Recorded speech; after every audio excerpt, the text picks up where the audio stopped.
ধর্ষণের বিচার করা হবে।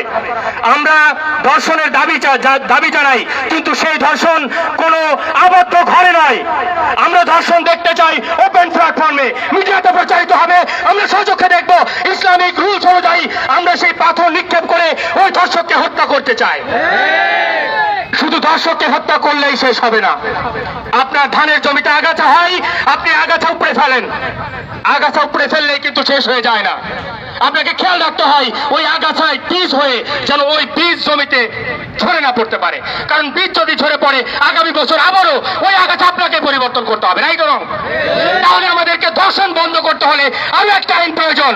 আমি সরকারের কাছে দাবি জানাবো, এই ধর্ষকের বিচার করা হোক এবং বাংলাদেশে যে সকল নারীরা নিজেদের পোশাকের স্বাধীনতা দাবি করে চলে তাদের পোশাকের সীমাবদ্ধতা তৈরি করা হোক। যদি পোশাকের সীমাবদ্ধতা আসে, পুরুষের নজর সীমাবদ্ধতার ভিতরে আসবে। পুরুষের